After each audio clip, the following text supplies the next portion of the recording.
இப்போப்பா நம்ம வீட்டில் தேங்காய் தவினும் ரெடி ஆயிடுச்சு. இங்கே அப்பளமும் ரெடி ஆயிடுச்சு. இங்கே முட்டைக்கோசும் ரெடி ஆயிடுச்சு. இப்போ கழுகு பிச்சாரும் நம்மளுக்கு ரெடி ஆயிடுச்சு.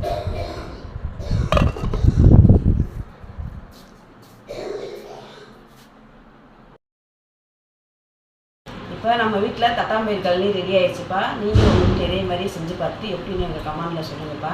எங்கள் சேனல் பிடிச்சிருந்தா லைக் பண்ணுங்கள், ஷேர் பண்ணுங்கள், சப்ஸ்கிரைப் பண்ணுங்கப்பா. பெல் பட்டன் கிளிக் பண்ணிக்கோங்க. அடுத்த ஒரு வீடியோ இருப்போம். பாய்.